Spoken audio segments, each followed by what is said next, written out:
Je n'ai pas de passion. 5 clés pour avancer sans passion et sans pression. Bonjour, je suis Mylène Muller, je suis coach et formatrice en développement personnel. Dans cette vidéo, j'aimerais revenir sur ce problème que j'entends souvent, qui est celui-ci. J'ai pas de passion et j'ai l'impression que mon développement personnel ne me mène nulle part ou ne sert à rien parce que je ne trouve pas cette fameuse chose que je suis censée trouver.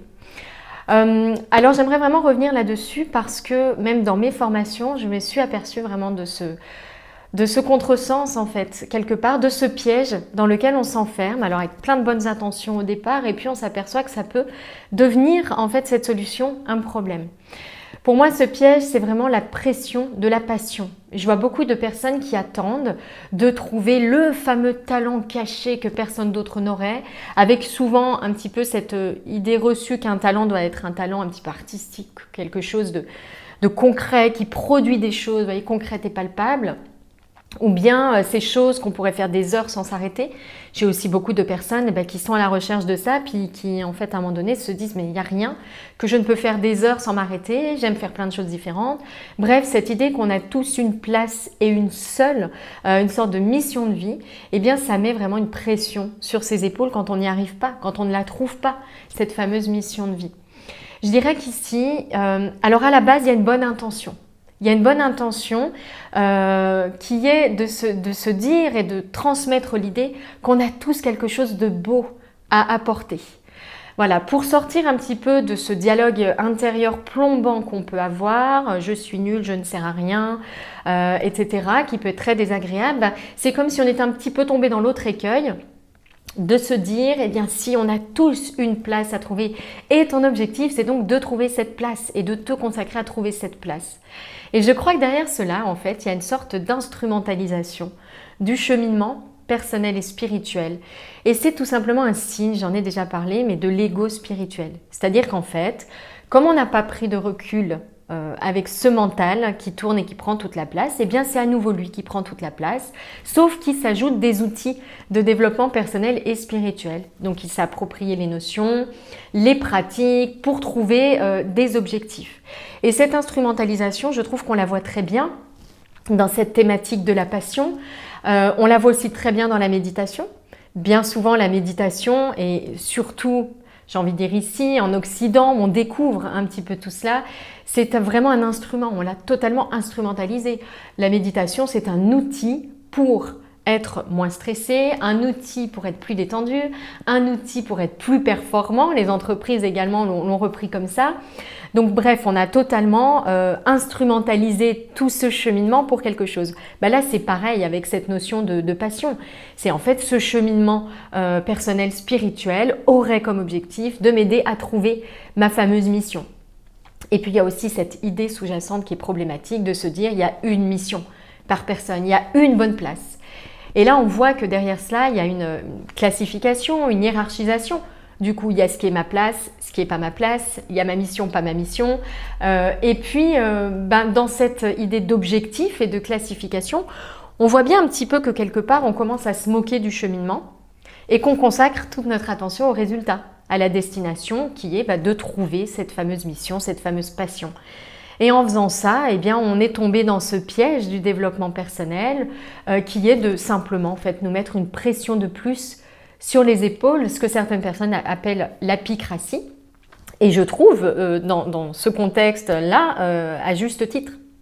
Alors que faire maintenant si on n'a pas de passion pour continuer à avancer quand même, avoir le sentiment bien que ce cheminement personnel a du sens, malgré cette absence peut-être finalement d'objectif, ou en tout cas le fait de déporter son attention de cet objectif. C'est exactement ce que je vous invite à faire. Si vous avez le sentiment de ne pas avoir de passion, c'est vraiment d'oublier cette notion de passion, d'arrêter de porter votre attention sur la notion de passion et plutôt de la reporter cette attention sur quelques éléments du cheminement qui en soi en fait sont un objectif.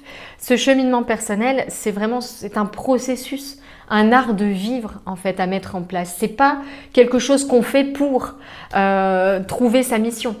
Donc c'est vraiment essayer de réintégrer cette idée-là, de redonner son sens au cheminement plutôt que porter toute son attention sur l'objectif. Pour oublier la notion de passion, je voulais vous proposer 5 pratiques, 5 idées. La première chose, ça va être d'aller à la rencontre de ce qui vous fait vibrer. Donc encore une fois, exit l'idée d'objectif final, simplement aller à la rencontre de ce qui vous fait vibrer. Ici, ce que je vous invite à faire, c'est une pratique sur l'identification de vos émotions les plus vibrantes. C'est-à-dire vraiment les moments de votre vie où vous vous sentez vivre pleinement, vibrer. Vous voyez, vous sentez qu'il se passe là quelque chose de vrai. Quelque chose qui est connecté à plus grand que vous. Donc ça pour moi c'est la première chose, c'est vraiment un travail approfondi sur ces valeurs. Allez simplement vous remémorer, revivre, écrire sur ces moments les plus vibrants de votre vie. La deuxième chose que je vous invite à faire, c'est de prendre le temps d'identifier vos talents. Identifier les choses pour lesquelles, les activités pour lesquelles vous êtes doué, les choses que vous faites longtemps, avec plaisir, avec joie, même si encore une fois, vous n'avez pas envie d'y passer toute votre vie. Et ça, personnellement, il n'y a rien que je fasse que j'aimerais faire toute ma vie non-stop. Donc je crois que c'est normal d'avoir besoin de varier aussi ce qu'on fait, de faire des pauses. Donc vraiment, prenez le temps d'identifier ce qui vous met dans cet état de flow, à savoir, je suis pleinement dans ce que je fais, pleinement investie et le temps passe vite. Donc simplement ne cherchez pas ici de trucs incroyables et fantastiques, ça peut être des choses toutes simples et c'est ok. Et puis si vous sentez que vous êtes à la recherche de choses incroyables et fantastiques, prenez une distance sur ces pensées et reconnaissez simplement là l'ego spirituel qui s'est réapproprié le développement personnel. Simplement observez-le pour mettre une distance. La troisième idée que je vous propose, c'est simplement de prendre le temps d'écrire. Écrire le message que vous aimeriez laisser à vos proches si vous deviez mourir prochainement.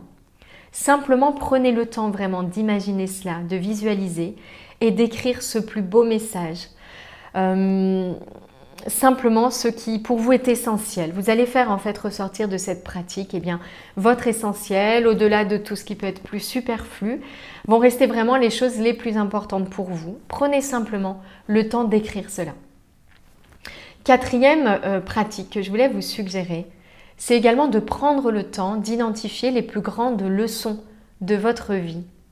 Parce que de ces plus grandes épreuves qui ne vous ont pas tué, donc qui vous ont rendu plus fort, plus forte, il y a des enseignements, il y a des grandes leçons, il y a des choses que vous avez apprises, ça fait vraiment partie de votre chemin, de votre unicité, de votre parcours.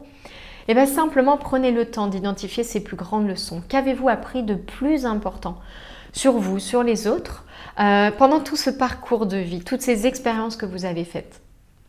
Ça, c'est simplement la quatrième étape.